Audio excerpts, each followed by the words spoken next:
Listen to me. If there was a wise man who would ever think of this, they would say in order to be superior to the man, you've got to be the man. For I am the man himself.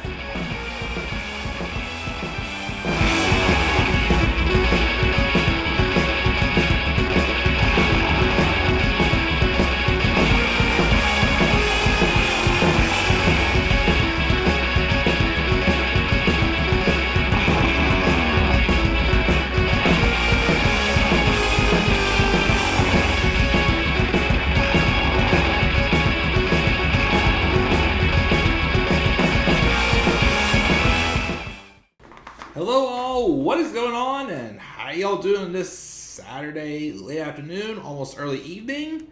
This is the Club of the Man 1993 and this is a quick review of this week's episode of SmackDown.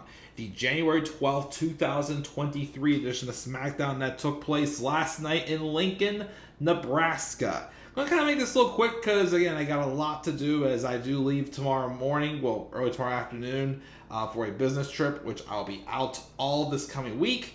Again, I mentioned before there will be no Raw or SmackDown reviews next week because of me being out of town. But the good news is, though, is I do have, hopefully by the end of the night, 3 more Spear Destiny maps I can edit while I'm gone. And I do also have my next Roller Coaster Tycoon Let's Play that's ready to edit, that I will edit while I'm gone. So I do have stuff to do while I'm gone that I will be uploading, or stuff I will be preparing for when I get back. But, so yeah, I still owe you guys a SmackDown review. But again, I really don't have the time for it tonight to do a live one. Second off, can I be real? This episode of SmackDown was meh. I mean, there was a few things I liked. A couple. But particularly, I like the stuff that's going on with Pete Dunne and Tyler Bate. Well, Butch and Tyler Bate. But they are seemingly teasing when that will come back to Pete Dunne. Of course, I am interested to see what's going on with the stuff with Bobby Lashley, Street Profits, and Karrion Kross and his group, which both have new names, by the way. Their groups officially have names. Well, one of them was said on SmackDown. Everyone wasn't, but it was revealed online what that is. So that's interesting. And everything else, also some credit also to what's going on with like the LWO, and I guess from what I heard, Santos Escobar is calling him and Angel Garza and Humberto Carillo. They're calling them. I think he called them Legado, World Order or something. I forgot what he said, but it was Legado. I think that's what it was. The Legado World Order. I forgot what he said. He said it on commentary during the match with his group and his former group, Joaquin Wilde and Cruz del Toro. Of course, formerly Raul Mendoza. Everything else, especially the Bloodline stuff, I'm just like, can we kind of get to like either another gear or something a little different? Like, I'm sorry, this Bloodline stuff again it's literally just going around in circles at this point. It's the same thing, and to me, like, this episode was like, okay, it just showed that people can put out the Bloodline and try to create this idea that Roman Reigns is in even more danger of losing his title in his Fatal 4-Way. We've gotten out right how many times. Can we get something different? We know people can get past the Bloodline, but we don't know yet who can get past Roman Reigns. Of course, that will be discussed at some point. And even stuff with Bayley and Damage Control. I'm like, can we just get to the point? We know at this point that they're going to turn on Bayley. And quite frankly, I think that at this point, even though I would like her to win the Women's Rumble, something's got to change my mind, because now I'm starting to feel like it's too late for Bayley to win the Women's Rumble.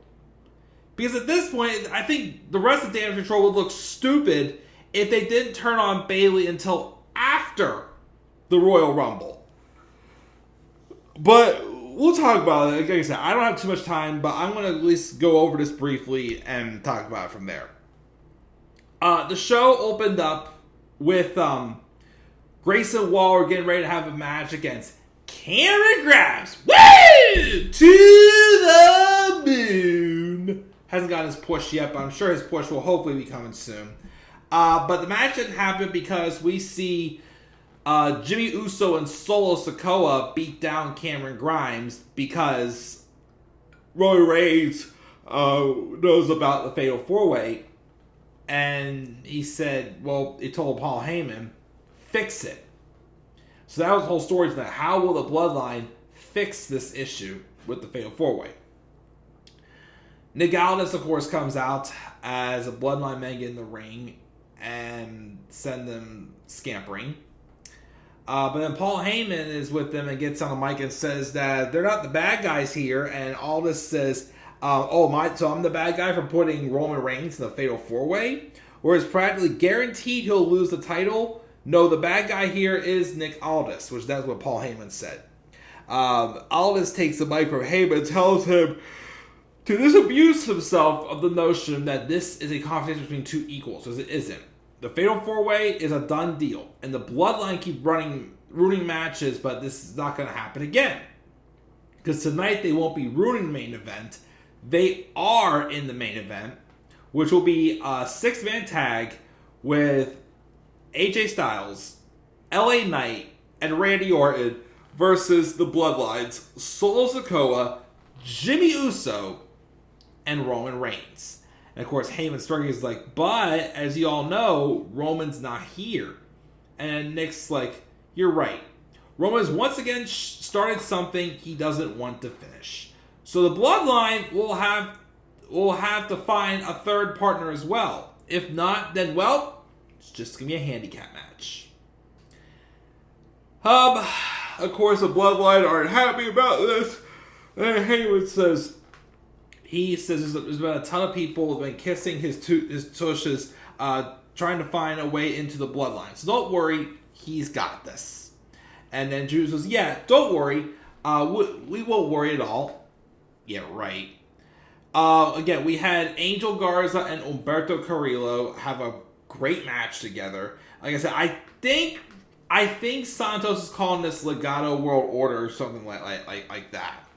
I thought what he's calling this group.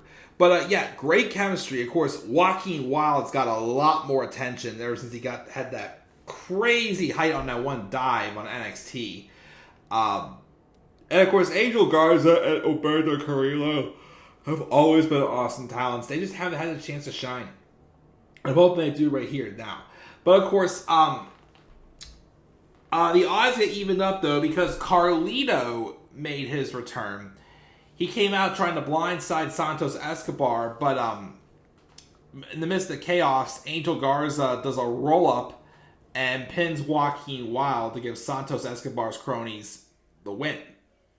So this will in fact continue. I'm pretty sure we'll hopefully see Rey back at the Royal Rumble. And again, this is going to eventually lead to a Rey Mysterio and Santos Escobar singles match at WrestleMania, I think. Which will be good. Speaking of names start with the C, we got Carmelo Hayes. It's him backstage chatting with Nick Aldis. And Aldis is trying to recruit Hayes to SmackDown.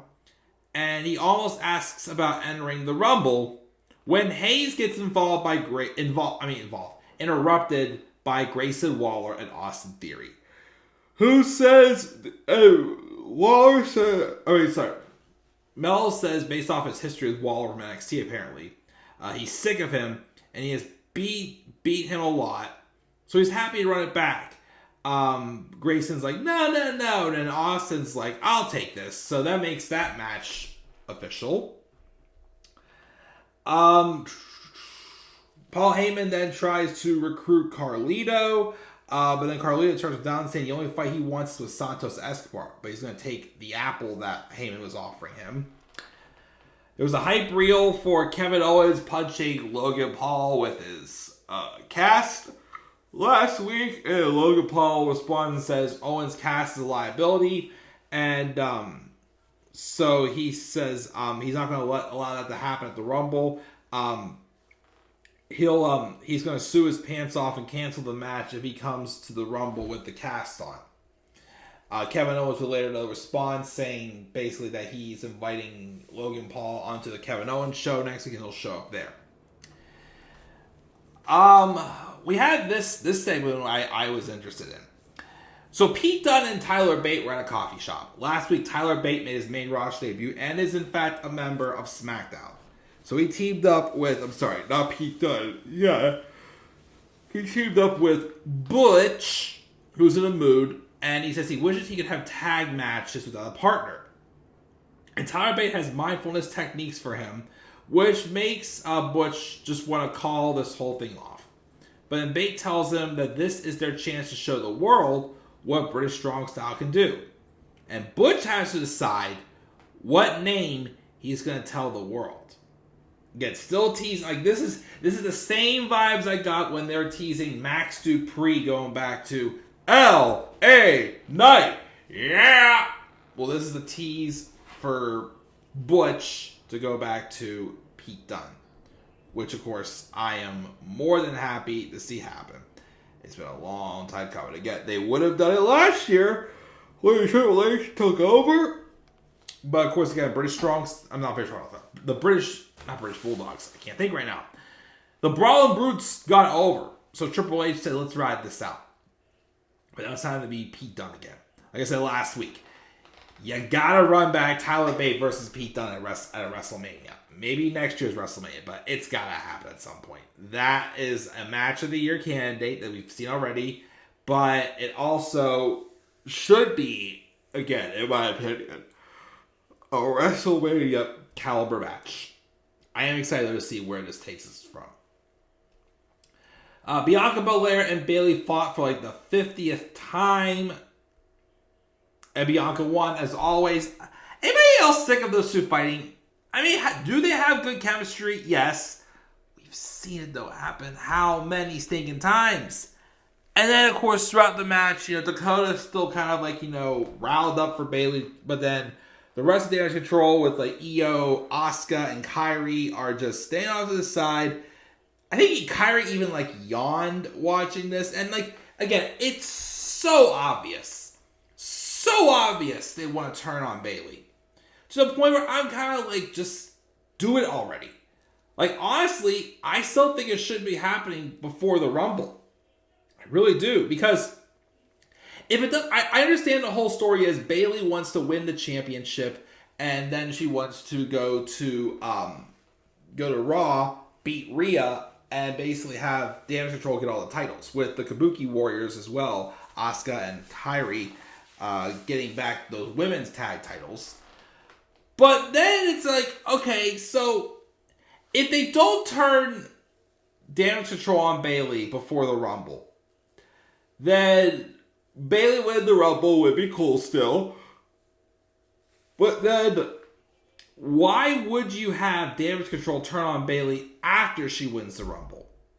Because to me, if you don't have Bayley win the Rumble, the only person who else can win it, in my opinion, is Becky. But again, all respect to Becky, she's already won a Rumble. I kind of just want something new. Like I said, Bayley has not yet won a Rumble. Because if Bayley don't win Rumble, then she's probably getting that match by winning Chamber.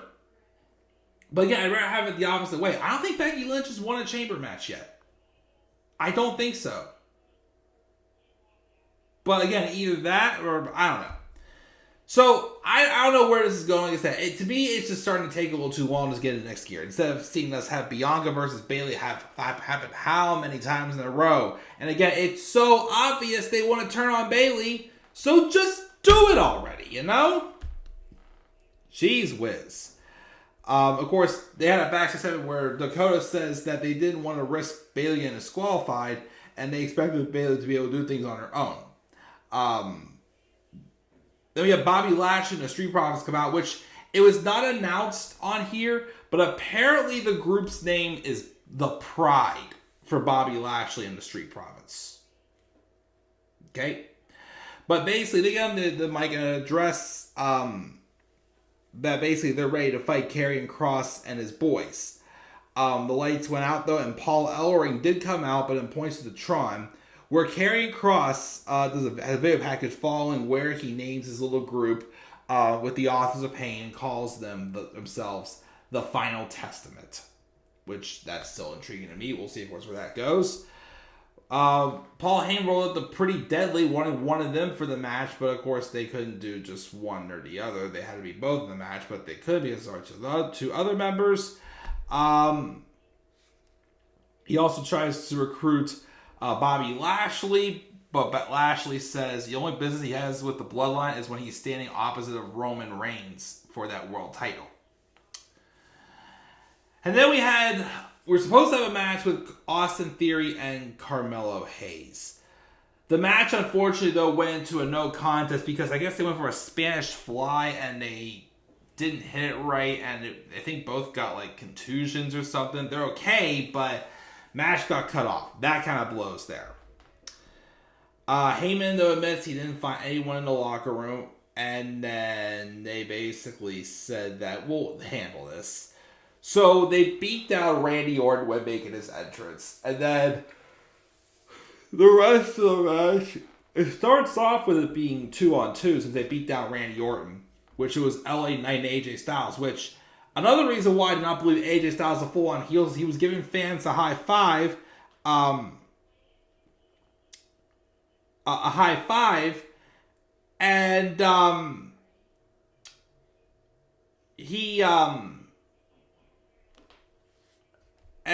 so that, like, he would be high-fiving fans if he was a heel. But of course, him and LA Knight still can't get along. And I don't think LA Knight ever got into the match. But when Randy Orton came back out, AJ Styles tagged him in no problem. He had no problem working with Randy Orton, but he has a problem with AJ Styles, which they're not really addressing. But it leads to Randy Orton hitting an RKO and pitting Jimmy Uso, because Jimmy Uso does nothing but eats pins. And then afterwards, the Bloodline tried to do like a 3-on-2 attack on him, but it didn't work because the rest of them basically beat them down, slammed the tables, and that's how the show ends. So it's kind of like, again, that showed nothing new. Like, again, yes, it showed that Roman Reigns is a scumbag who will just leave the rest of the Bloodline to do his business. I still, again, don't get why he trusts Jimmy Uso. And again, it's like, we already know the Bloodline can be taken down. So to me, this whole thing did really absolutely nothing. Just my opinion, though. But that was SmackDown. Again, not much to say. Again, I liked a couple of things, but everything else I was like, meh. I gave it a C+. I wanted to give it a C, but again, there's a couple of things that I did like. Again, it's off with Tyler Bate and Butch, and a few other things as well. Very meh show. I gave it a B. I'm sorry, a C+. C+ for SmackDown. What are your guys' thoughts on SmackDown for this week? Leave your guys' thoughts down in the comment section below. And be sure also, as always, to slap a like on the video and subscribe for more content on my channel. Follow me on Twitter as well at the Club of the Man 93. You can also follow me on TikTok and Instagram at the Club of the Man 1993. Until then, guys, I'm checking out. I'll catch you guys all later. Have a great rest of your day. And do not forget, in order to be superior... Oh, wait, sorry. Once again, just a reminder. No Raw or SmackDown reviews this coming week since I'm going to be out of town on a business trip. While I'm gone, again, like I said, I will be editing the next 3 levels of Spirit Destiny's Return to Danger. I will be getting also another Roller Coaster Tycoon Let's Play edited and uploaded as well while I'm gone, unless Wi-Fi is bad at the hotel. And then I will prepare graphics. I'm going to try to watch them while I'm away for last year's Rumble match recaps and reviews and Cody Rhodes documentary. So all that should be uploaded next week or when I get back. But when I get back, we'll get right back to Raw and SmackDown reviews and get ready for the Royal Rumble. So until then, guys, I'm checking out. I'll catch you guys all later. Have a great rest of your day. And do not forget, in order to be superior to the man, you've got to be the man. And for I am the man himself. And that is not just an opinion, my friends. That is a fact of life. Yeah!